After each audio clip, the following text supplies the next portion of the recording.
Coordinator Vrel of the Galactic Colonization Bureau had what he considered the best job in the universe. He got to tell people no. Specifically, he got to tell overambitious species that their dream planet was actually a nightmare death trap, and they should look elsewhere before natural selection removed them from the gene pool. Today's rejection was particularly satisfying. Planet designation GX-447. Oh, where to even begin with this cosmic horror show? Vrel's 4 eyes scanned the atmospheric readings with growing delight. Oxygen levels at 21%. Toxic. Absolutely toxic. Any sensible species needed a nice, safe 3 to 4% oxygen mix. 21%? That was basically breathing fire. The oxidative stress alone would age cells faster than a supernova countdown. Temperature swings from -40 to +50 Celsius, depending on latitude and season, of course. Because apparently, this planet hadn't gotten the memo about maintaining a steady, reasonable climate. No, it had to have frozen poles and scorching equators and everything in between. Vrel shuddered at the thought. And the precipitation. Oh, the precipitation. The water falling from the sky had a pH level that varied wildly. Sometimes it was slightly acidic, sometimes alkaline. The atmospheric chemistry was so chaotic that the rain composition changed based on local pollution, volcanic activity, and apparently just for fun. Any colonist would need a chemistry lab just to know if they could stand outside. But wait, there was more. The microbial survey had identified approximately 8,000 species of bacteria, many of which were aggressively invasive and loved to colonize any warm, moist surface they could find. The fungi situation was even worse. There were molds that could grow on practically anything organic, and several things that technically weren't. Vrel typed up his final report with all 4 hands, his mandibles clicking in satisfaction. Planet GX, 447. He was officially condemned. He marked it with the dreaded red classification. Uninhabitable for all known species. Do not approach. Seriously, just don't. He filed the report, poured himself a nice glass of liquid methane, and went home feeling like he had saved countless lives today. 6 months later, Vrel's communicator exploded with notifications at 3 in the morning. He jolted awake, all 4 eyes snapping open in confusion and terror. Emergency priority. 1 messages were flooding in from the outer rim. His supervisor was calling. The bureau director was calling. Even the Galactic Safety Council was trying to reach him. What in the 7 spirals of the void was happening? Vrel grabbed his communicator with trembling hands and opened the first message. It was from Planet GX, 447, from the planet he had personally condemned 6 months ago. The planet that was supposed to be completely empty and absolutely off-limits. There was a distress beacon broadcasting from the surface. But not the kind of distress beacon you'd expect from a crashed ship or a doomed expedition. No, this was a standard colonial communication request. Someone had landed there, someone had built a settlement there, and now they were asking, quite politely, for additional supply drops. The species identifier in the message made Vrel's blood run cold. Humans. Of course it was humans. Vrel pulled up the species database with shaking hands, hoping he had misread the signature. But no, there it was. Humans. Classification. Recently contacted. Homeworld. Earth. Located in an unfashionable arm of the galaxy. Notable characteristics. Persistence bordering on insanity. Inexplicable fondness for dangerous activities. Somehow survived their own planet despite it trying to kill them constantly. There was a note at the bottom of their file, added just 2 years ago when they had achieved faster-than-light travel and joined the galactic community. Warning. Humans have a drastically different definition of habitable than most species. Exercise caution when discussing planetary safety standards. They think Australia is a vacation destination.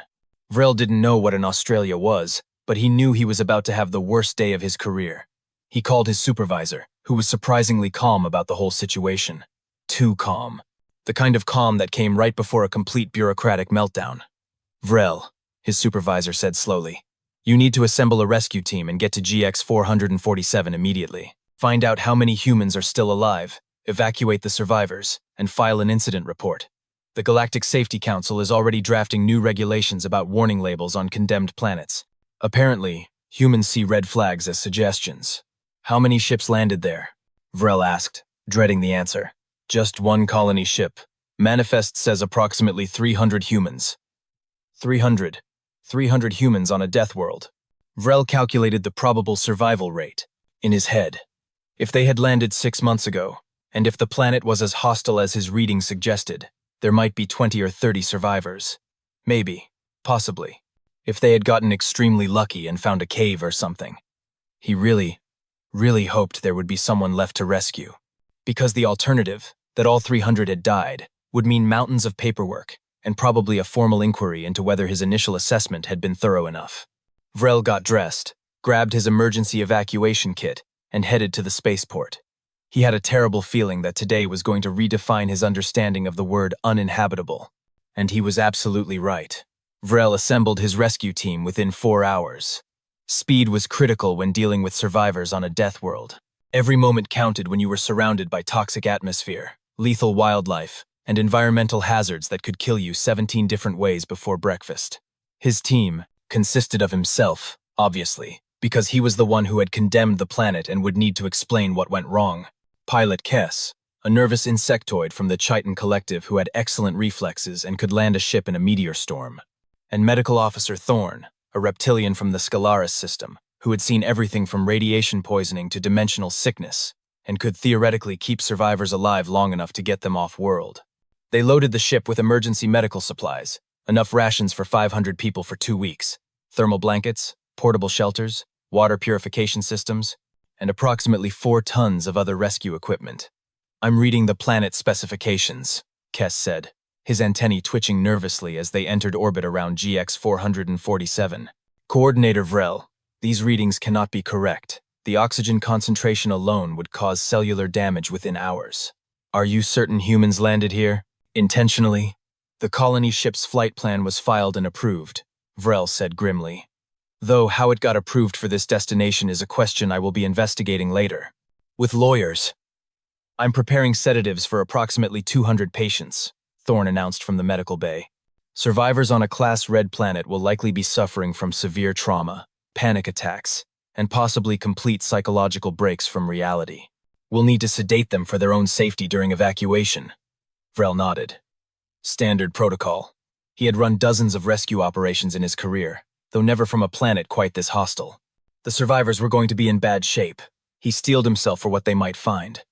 The ship descended through the atmosphere, and Vrel suited up in his full hazmat gear. Level 5 environmental protection, rated for extreme hostile environments. The suit was rated to withstand temperatures from -100 to +200 Celsius, could filter out biological contaminants down to the molecular level, and had enough armor plating to stop most projectiles and claws. Kess and Thorne wore similar suits. "Landing zone identified," Kess reported. "I'm detecting structures, prefabricated shelters, power readings, life signs, lots of life signs." "How many survivors?" Vrel asked. Kess recalibrated his sensors. "All of them, sir. I'm reading 294 human life signs, plus some additional biological entities that don't match any database profiles." "That couldn't be right. All of them? After 6 months on GX 447? The ship landed on a cleared area near the human settlement, and Vrel opened the external cameras to assess the situation before disembarking. What he saw made absolutely no sense. The humans had built an entire town. Not a desperate survival shelter, not a fortified bunker, a town. There were permanent structures, gardens, solar panels, wind turbines, and what appeared to be a recreational area with tables and chairs arranged around a large metal device that was producing smoke. And the humans were outside, without protective gear, without hazmat suits, without even enclosed helmets. They were wearing short pants and thin shirts. Some of them were barefoot. One human appeared to be cooking food on the smoking metal device, while others stood around holding beverages and talking like they were at some kind of social gathering. "I think my translator is malfunctioning," Kess whispered. "It says they're having a barbecue." "Suits on," Vrel ordered, his voice tight. "Stay together. Do not touch anything. Do not breathe unfiltered air. And for the love of the cosmic void, do not take off your helmets no matter what the humans say." They descended the ramp cautiously. The human nearest to their ship noticed them immediately and waved enthusiastically. "Hey, you guys from the Supply Coordination Office?" The human called out, walking toward them with long, confident strides. He was a tall male with dark hair, sun-darkened skin, and the kind of casual posture that suggested he had never encountered a threat he couldn't handle. "I'm Captain Jake Rourke, Colony Director. Glad you finally showed up. We've been waiting for confirmation on our shipment requests." Vrel stared at him through his helmet's reinforced faceplate. This human was the captain? The colony director? He looked like he had just returned from a pleasant walk. not like someone who had been surviving on a death world for 6 months. Captain Rourke, Vrel said carefully, his voice modulated through his suit's external speakers. We are here to evacuate you and your people. This planet is classified as uninhabitable. You are in extreme danger. Jake looked confused. Then he looked at their suits. Then he started laughing. Oh man, you guys are wearing full hazmat to come outside? What, did you think the atmosphere was gonna melt you or something? Jake grinned and gestured around. Look, I know the initial surveys probably looked a little rough, but it's really not that bad once you get used to it. Come on, take those ridiculous suits off and have a burger. We just got the grill going. The atmosphere contains 21% oxygen, Vrel said flatly. That level is toxic to most carbon-based life forms. Right. Yeah. Same as Earth. It's great. Really gets the blood pumping, you know? Jake knocked on Vrel's helmet like it was a door. Seriously, you're gonna overheat in that thing. It's only like 30 degrees today. Perfect weather. Only 30 degrees. Perfect weather. The human thought 30 degrees Celsius was perfect weather. Behind them, Thorne was checking his medical scanner and making a strange choking sound. The human vital signs are normal, Thorne whispered. Better than normal. They're thriving. How are they thriving? A light rain began to fall. Vrel's suit immediately flashed a warning. pH level 4.8. Slightly acidic. Recommend full environmental protection. The humans tilted their faces up and smiled. Oh good, Sky Spice is coming down, someone shouted from the barbecue area. Sky Spice? Vrel repeated weakly. Yeah, that's what we call the rain here. Got a nice tangy quality to it. Beth's been collecting it to use in marinades. Really adds a zing to the meat. Jake wiped some rain off his face with his bare hand and flicked it away casually. This was not a rescue operation. This was first contact with a species that had no concept of danger. Vrel's 4 eyes tracked across the settlement, watching humans move around in the acid rain, breathing toxic oxygen, standing on ground that his scanner said was teeming with hostile microorganisms. And they were having a picnic. Captain Rourke, Vrel said slowly, I think we need to have a very long conversation about planetary safety standards. Sure thing. Come on over. We've got plenty of food. Jake started walking back toward the barbecue, then paused and called over his shoulder. Oh, and watch out for the local plants in that garden section. Some of them bite. Nothing serious, just a little nip. Beth thinks it's hilarious. The plants bite, Vrel thought distantly. Of course they do. Jake Rourke was either the most optimistic human in the galaxy, or he had suffered severe psychological damage from 6 months of survival stress and didn't realize how close to death he was standing. Vrel was leaning toward the psychological damage theory, but he couldn't explain why all 300 humans seemed to share the same delusion. So let me give you the grand tour, Jake said cheerfully, gesturing for them to follow him into the settlement. We've got the residential pods over there, agricultural section to the east, water treatment and power generation to the west, and the recreation area right here in the center. We're really proud of what we've built. Vrel's environmental scanner was screaming. Not figuratively. It was actually emitting a high-pitched alarm that indicated the wearer was in immediate mortal danger and should evacuate to a safe zone within the next 30 seconds or risk catastrophic biological failure. He muted it. The alarm was giving him a headache, and clearly it was malfunctioning because the humans were fine. Somehow, against all known science, they walked past what Jake had called the garden section, and Vrel made the mistake of looking closely at the crops growing there. His botany database tried to categorize the plants and immediately crashed. The soil composition alone should have prevented anything from growing. According to his readings, the dirt had a mineral content that should dissolve organic root systems within hours. The plants growing there were thriving. Huge vegetables, vibrant colors, leaves the size of dinner plates. One of the tomato plants turned toward them as they passed. Did that plant just move? Kess whispered, his antennae pressed, flat against his head in terror. Oh yeah, that's one of Beth's special projects, Jake said proudly. She's our agricultural chief. Used to work for some big genetic engineering firm back on Earth before she decided corporate life wasn't adventurous enough. She's been crossbreeding the local flora with Earth vegetables to create hybrid species. That's a tomato plant with some native carnivorous vine genetics spliced in. Produces great fruit, but you gotta watch your fingers during harvest. Your tomatoes are carnivorous, Vrel said. It wasn't a question. It was just his brain trying to process information that didn't fit into any rational framework. Just a little bit. They only bite if you startle them. Beth thinks it's hilarious. She calls them snappy tomatoes. Jake laughed like this was the most normal thing in the universe. They found Beth Kowalski in the center of the garden, elbow deep in soil that was probably crawling with bacteria that would horrify the galactic health. Organization.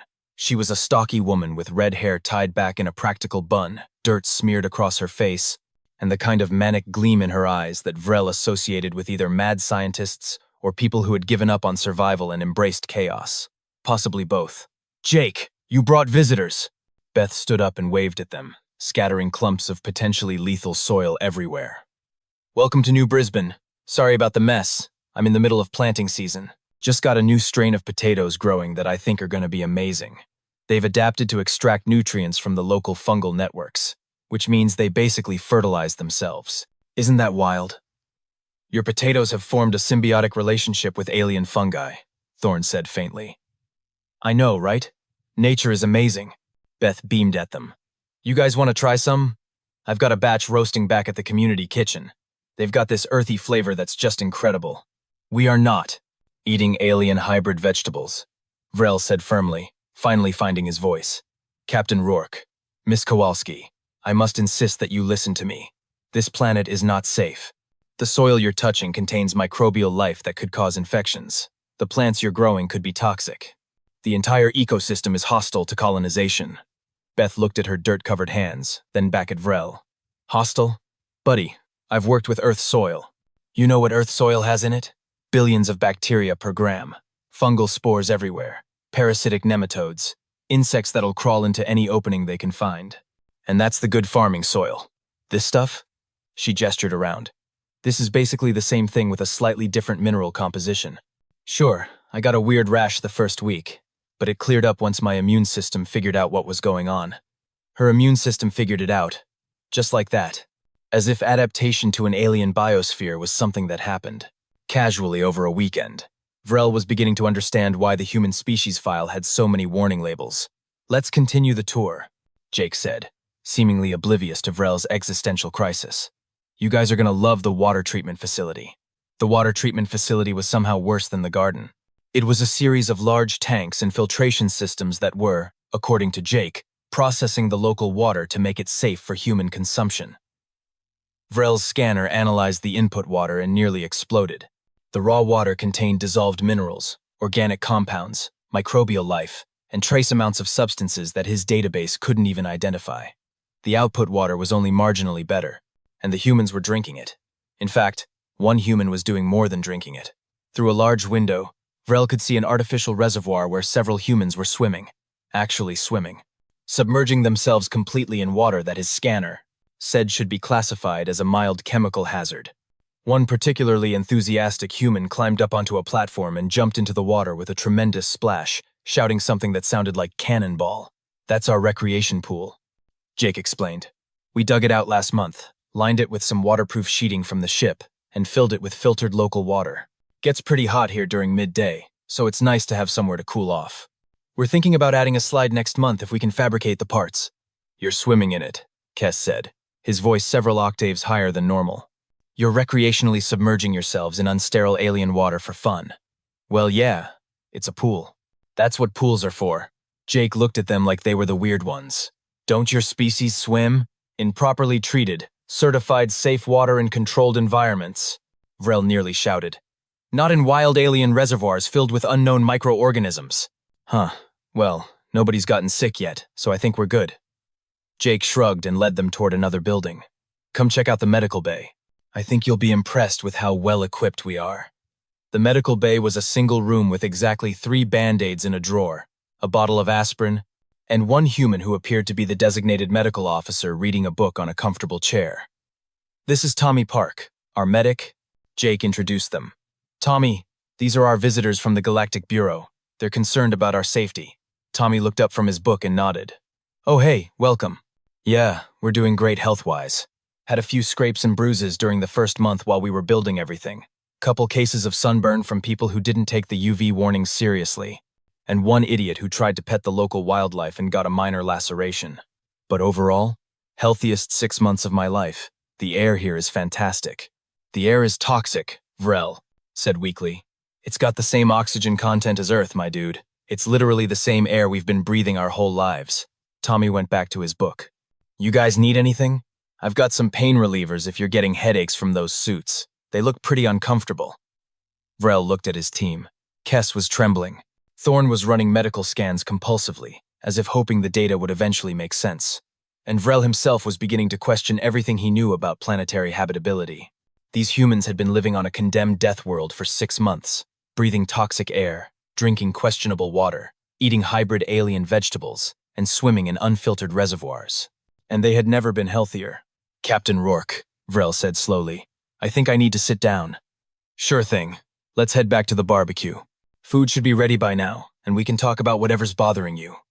Jake clapped him on the shoulder with enough force to make Vrel's suit proximity alarm go off. Also, it's almost Thursday, so Kevin should be showing up soon. You guys are gonna love Kevin. Who? Vrel asked, with a sense of impending doom. Is Kevin? Jake's grin got even wider. You'll see.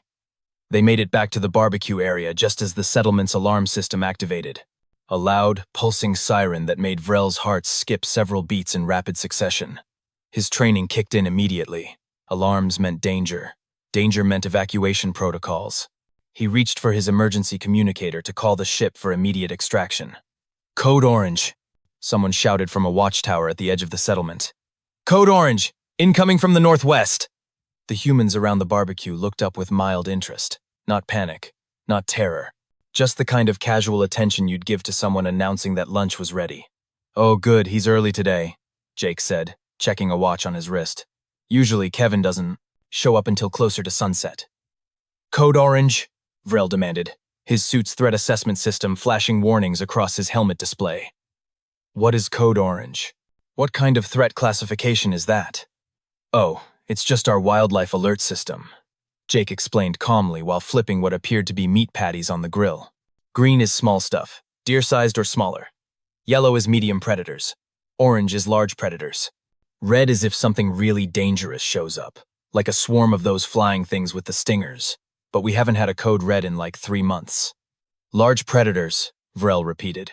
There are large predators approaching the settlement and you're still cooking. Well yeah, the burgers are almost done. Can't let them burn. Through the settlement perimeter, Vrel saw something moving. Something big. His suit's optical enhancers zoomed in automatically, and what he saw made his blood run cold. The creature was massive. Easily 4 meters long, with 6 legs that ended in curved claws the size of combat knives. Its body was covered in overlapping armored plates that looked like they could deflect small arms fire. The head was broad and flat, with multiple eyes and a mouth full of serrated teeth designed for ripping meat from bone. A long, segmented tail curved over its back, ending in what appeared to be a venomous stinger the size of Vrel's forearm. It looked like someone had combined a bear, a scorpion, and a tank, then given the resulting nightmare creature anger management issues and a taste for blood. Vrel's threat database tried to categorize it and simply labeled it Apex Predator, Lethal Class, Evacuate Immediately. Weapons, Vrel shouted, reaching for the plasma pistol on his belt. Defensive positions, get the civilians to shelter. Kess was already backing toward the ship, his wings buzzing in panic. Thorn had frozen completely, his reptilian survival instincts apparently deciding that not moving was the only viable strategy. The humans did not move to defensive positions. They did not draw weapons. One woman walked toward the approaching predator with a plate of food. Hey, Kevin, she called out cheerfully. We got ribs today. Your favorite. The massive creature, the walking nightmare that should have been tearing through the settlement like a natural disaster, stopped at the perimeter fence. It lowered its head and made a sound that was somewhere between a rumble and a purr. That's right, buddy. The woman cooed, setting the plate down just inside the fence. Good boy. Who's a good apex predator? You are. Vrel's brain simply stopped processing information. It was too much. Reality had become too divorced from sanity for his neural pathways to handle. That, he said quietly, is a Class 5 predator. Your database designation calls them armorbacks. They're territorial, aggressive, and have been known to attack prey 3 times their size. They hunt in the twilight hours and can track prey for kilometers using thermal and electromagnetic senses. They are not pets. Oh yeah, the armorbacks, Jake said, walking over with a rack of ribs that was dripping with sauce. Pretty intimidating when we first landed. Kevin here nearly gave us a heart attack when he showed up the second week. But Beth figured out they're actually pretty chill if you're not threatening their territory. And since we started leaving out leftovers, Kevin decided we're part of his territory now. He shows up every Thursday like clockwork for dinner scraps. Sometimes on Sundays too, if we have extra. Jake tossed the entire rack of ribs over the fence. Kevin, the supposed apex predator, the creature that should have been the human's worst nightmare, caught it in his mouth and settled down on his haunches to eat like an oversized dog. You've domesticated the local predator, Thorne said faintly. I wouldn't say domesticated, Jake corrected. More like we've reached a mutual understanding. Kevin doesn't eat us. We feed Kevin, and he keeps other predators away from the settlement. It's a good arrangement. Symbiotic, you know? Symbiotic, Vrel echoed. The humans had formed a symbiotic relationship with a creature that evolution had designed specifically to kill efficiently. Of course they had. A small human child, no more than 6 or 7 Earth years old, ran up to the fence and waved at Kevin. Hi, Kevin. Did you bring your babies today? Kevin made another rumbling sound and shifted to the side. Behind him, 3 smaller versions of the nightmare predator emerged from the tall grass. They were only about a meter long, still covered in juvenile plating that hadn't fully hardened yet. Oh man, the cubs are getting so big! The child squealed with delight. Thorne collapsed, just straight up fell over backward in his environmental suit and lay there on the ground, his medical scanner still clutched in his hand, making small whimpering sounds. Is he okay? Beth asked, looking down at the fallen medic with concern. He's having a complete psychological break from reality, Vrel said distantly. I'll be joining him shortly. Kess was speaking rapidly in his native language, which Vrel's translator was rendering as a continuous stream of no, no, no, no, no, no, no, with occasional variations of this is not possible, and we're all going to die. Kevin finished his ribs, picked up one of the smaller bones, and carried it over to his cubs, who began play fighting over it with small growls and tumbles. It was almost cute. If you could forget that each of those cubs would grow up to be an efficient killing machine that could probably tear through reinforced steel. See? Totally harmless, Jake said, like he was discussing a particularly friendly neighborhood dog. Kevin's a good guy. He even helped us out last month when those flying stinger things got too close to the settlement. Chased them off in like 5 minutes. Didn't even ask for extra food, though we gave him some anyway because that's just good manners. Good manners, Vrel repeated.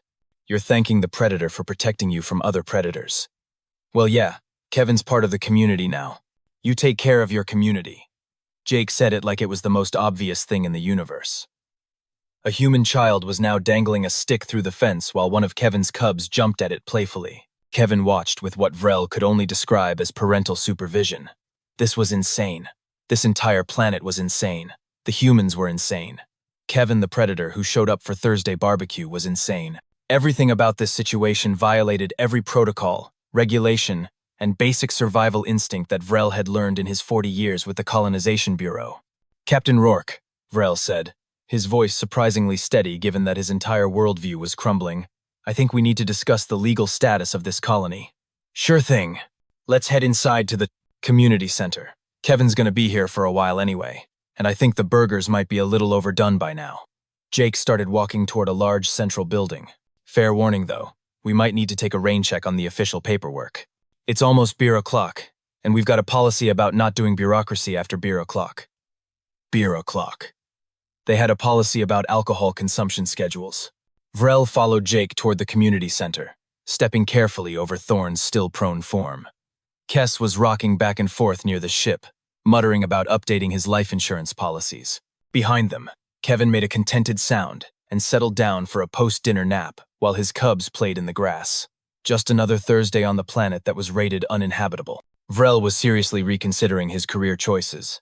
The community center was exactly what Vrel should have expected at this point. Instead of a sterile, utilitarian space designed for survival, it looked like someone had decorated a recreational lodge. There were comfortable chairs, handmade wooden tables, colorful artwork on the walls depicting local landscapes, and a functioning coffee machine that was producing a dark liquid that smelled alarmingly strong. Jake poured himself a cup of the coffee and offered some to Vrel, who declined on the grounds that his suit didn't have a beverage port, and also he valued his internal organs. Kess had finally stopped muttering and joined them inside, though he kept glancing nervously at the windows like Kevin might decide to come visiting. Thorne was still outside, having regained consciousness, but choosing to remain lying on the ground while he contemplated his life choices. All right, Vrel said, pulling up his datapad with all 4 hands to keep it steady. Captain Rourke, I need you to understand the severity of your situation. This planet, designated GX-447, is officially classified as uninhabitable by the Galactic Colonization Bureau. That classification was issued by me personally after extensive analysis of atmospheric, geological, and biological data. Right. I remember seeing that in the rejected planets database, Jake said casually. That's actually why we picked it. Vrel's hands froze. I'm sorry, what? We picked it because it was rejected. See, all the good planets, the ones your bureau approves, they cost a fortune in licensing fees and colonial rights. Way outside our budget. But rejected planets? Those are free real estate. Nobody wants them, so nobody charges for them. We just had to file a waiver saying we understood the risks and wouldn't sue anybody if we died horribly. Jake sipped his coffee like he was discussing a mild administrative inconvenience rather than deliberately choosing to colonize a death world. You chose this planet because it was dangerous, Vrel said slowly. We chose it because it was affordable and had good bones. Decent gravity, 24-hour, day-night cycle, plenty of water, breathable atmosphere. Sure, the wildlife is a bit spicy and the weather can be moody, but that's just like home. Earth isn't exactly a calm place. You know, we've got hurricanes, tornadoes, earthquakes, volcanoes, floods, droughts, and animals that can kill you in about 1,000 creative ways. This place, Jake gestured around, this is basically camping weather compared to some places on Earth. Camping weather, the planet with acid rain and armored predators was camping weather. Captain Rourke, you are in violation of 47 different safety protocols, Vrel said, scrolling through his list with increasing desperation. You don't have adequate medical facilities. Your water treatment system doesn't meet minimum purity standards. Your environmental shielding is insufficient. You're in direct contact with an unsterilized biosphere without proper protective equipment. You've established diplomatic relations with a predatory species without filing first contact reports. You're consuming genetically modified hybrid crops without safety testing. And you're drinking unregulated fermented beverages during working hours. Okay, first of all, it's after 5, so bureau clock is perfectly reasonable, Jake said, pulling a bottle out of a nearby cooling unit. Second, all those protocols you're talking about, they're designed for species that didn't evolve on Earth. You gotta understand, Earth is classified as what on your danger scale? What level planet is our homeworld? Vrel pulled up the Earth file reluctantly.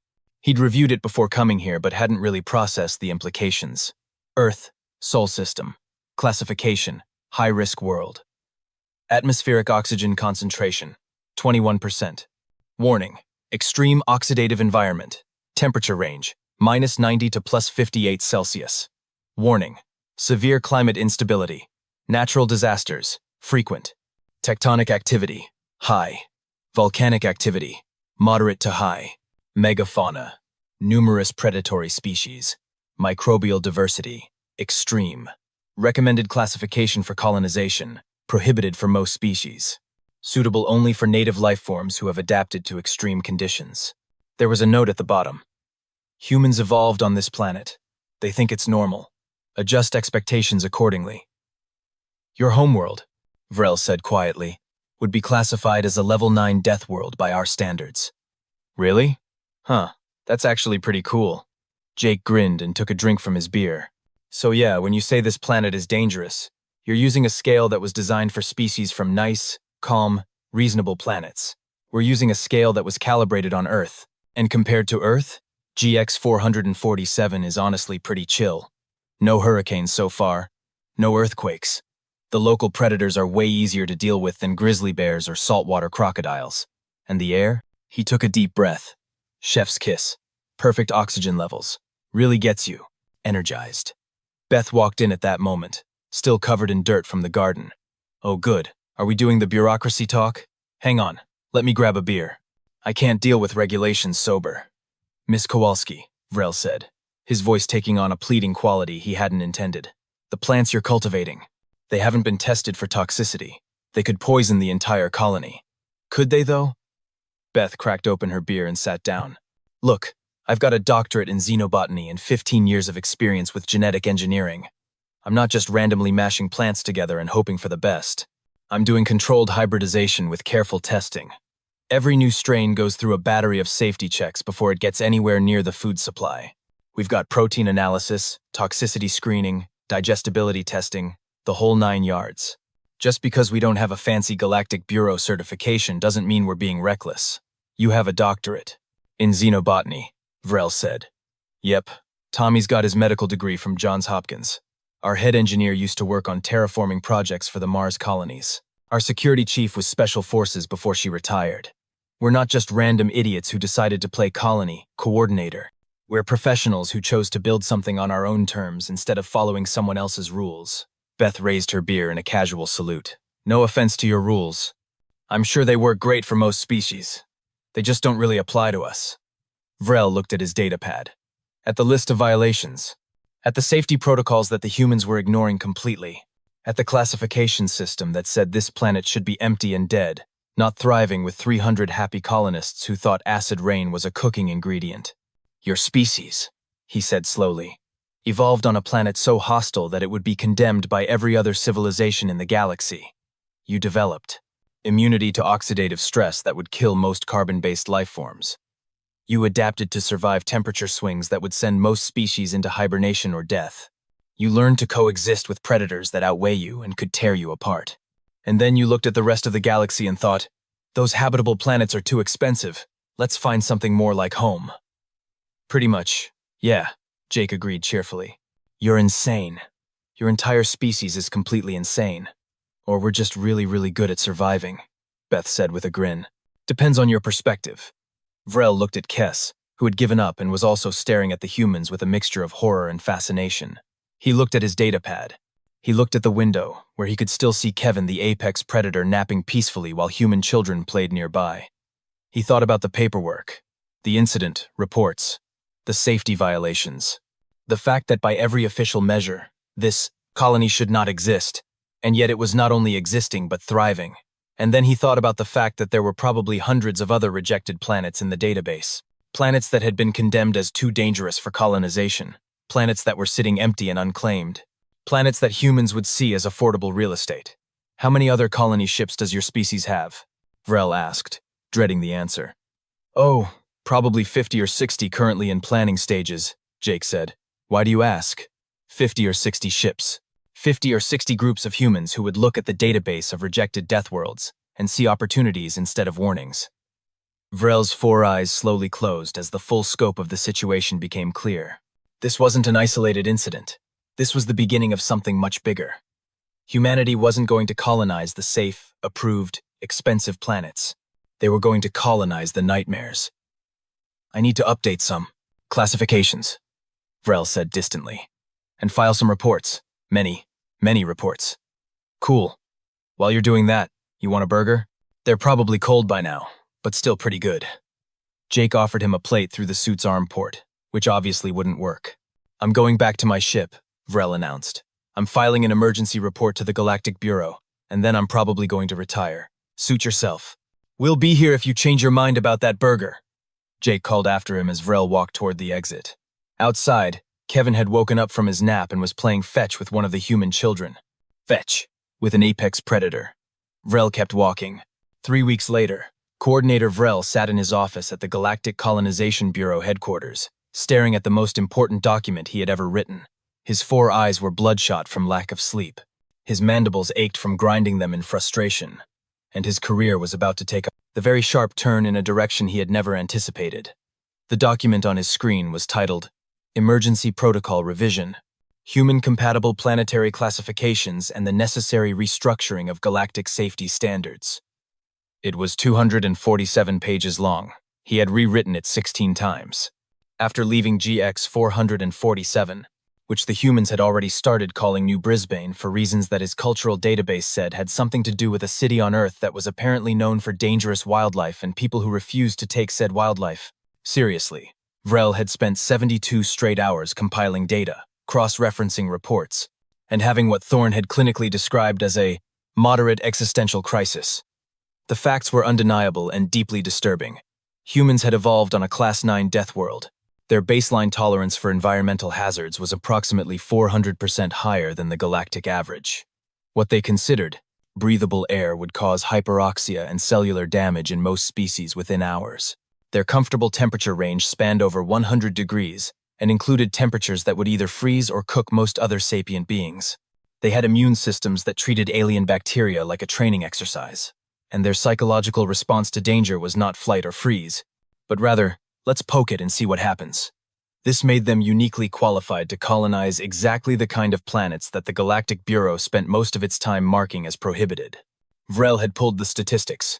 There were currently 3,217 planets in the Bureau's database that were classified as uninhabitable or high risk. Most of them had been rejected for the same reasons as GX 447: atmospheric composition, temperature extremes, hostile wildlife, geological instability, or some combination of factors that made them unsuitable for conventional colonization. By human standards, approximately 82% of those planets were basically fine, maybe bring a jacket. The implications were staggering. Humanity had only achieved faster-than-light travel 2 years ago. They currently had a population of roughly 11 billion spread across Earth, and a handful of small colonies on approved worlds that they were renting at exorbitant rates from species who had claimed them first. They were resource-limited, financially strained, and looking for opportunities to expand. And Vrel had just shown them a database of 3,000 free planets that nobody else wanted. His communicator had been buzzing nonstop for 3 weeks. Inquiries from human colonial organizations, applications for settlement permits, requests for detailed environmental data on rejected worlds. One particularly enthusiastic message from something called the Extreme Habitats Colonization Society that opened with, "We heard you've got some spicy planets available." Vrel had forwarded that one to his supervisor with a note that simply said, "This is what I warned you about." His supervisor had forwarded it to the Bureau Director. The Bureau Director had forwarded it to the Galactic Safety Council. The Galactic Safety Council had spent 4 days in emergency session and then sent back a message that Vrel was paraphrasing in his mind as, "What do you mean they want the Death Worlds?" But the reality was clear. Humans wanted the Death Worlds. Humans could survive on the Death Worlds. And according to galactic law, any species had the right to settle on unclaimed planets as long as they filed the proper waivers accepting responsibility for their own safety. Vrel couldn't legally stop them. He could only update the classification system to account for the fact that humanity had fundamentally different requirements for habitability than everyone else. He had created a new planetary classification tier specifically for this purpose. Class H. Human compatible, everyone else stay away. The parameters were clearly defined. High oxygen concentration, extreme temperature variability, active geological processes, presence of aggressive megafauna, exposure to unfiltered stellar radiation. Basically, all the things that made a planet dangerous were now rebranded as features that humans find acceptable and possibly enjoyable. GX 447, now officially recognized as New Brisbane, was the first planet to receive the Class H designation. Vrel had personally updated its status from uninhabitable, prohibited, to Class H. Human colony established. Other species approach with extreme caution. He had also added a note to the file. Colonial population healthy and thriving. Local apex predator has been designated Kevin and attends weekly social gatherings. Human colonists report high satisfaction with planetary conditions. Recommend using this colony as a baseline for future Class H classifications. It had hurt to write that. Physically hurt. Like admitting defeat to the universe itself. But the data didn't lie. The humans were fine. Better than fine. They were thriving in conditions that would kill most other species in a matter of days. His communicator buzzed again. Another application. This one was for a planet designated HFY 881, which had been rejected because of its aggressive fungal ecosystem that produced airborne spores capable of breaking down organic matter. The application was from a human mycology research group that wanted to study potential applications for aggressive decomposition in waste management systems.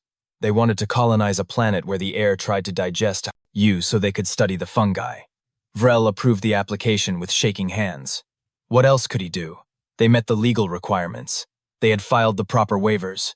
And according to the new Class H standards, FY 881 was technically habitable for humans, even if it was a nightmare for everyone else. He was approving nightmare planets for colonization. This was his job now. His communicator buzzed again, and again, and again. 15 new applications in the last hour alone. Planets with acidic oceans, planets with methane storms, planets with gravity 1.4 times Earth standard that would crush most species, but humans just described as good for building muscle tone. One application was for a planet that was tidally locked and had one side in permanent freezing darkness and the other in permanent scorching daylight, and the humans wanted it because the twilight zone in between looks like it has great real estate potential. Vrel processed them all, approved most of them, updated the classifications, added warnings for non-human species to stay away. By the end of the day, he had reclassified 47 planets as Class H and approved 32 human colony applications. His supervisor came by his office that evening, looking as exhausted as Vrel felt. "I heard you're retiring," his supervisor said, settling into a chair that creaked under his weight. "I submitted my resignation this morning," Vrel confirmed. "I've spent my entire career telling species that planets are too dangerous to colonize. And now I'm spending my days approving colonies on those exact same planets because one species decided that danger is just a suggestion. I can't do this anymore. I can't reconcile these two realities." "I understand," his supervisor said quietly. "For what it's worth, you did the right thing. The new classification system is solid. It'll save lives by keeping other species away from planets that humans find comfortable but everyone else would find lethal. You created a framework that allows for different definitions of habitability. That's good work." "It doesn't feel like good work. It feels like I've opened a door to chaos." "Maybe. Or maybe you've just acknowledged that the galaxy is bigger and stranger than our safety protocols anticipated." His supervisor stood up to leave. "There's a human saying I came across while researching all this. One man's trash is another man's treasure. I think that applies to planets too. Our death worlds are their new homes. It's not chaos. It's just different." After his supervisor left, Vrel sat alone in his office and pulled up the long-range communications log from New Brisbane. The humans had been sending regular updates, mostly because they were enthusiastic about their new home and wanted to share their progress. The latest update included photos. There was the settlement, now expanded to twice its original size. New buildings, larger gardens, a proper recreation center, solar panel arrays stretching across several hectares, wind turbines on the hills.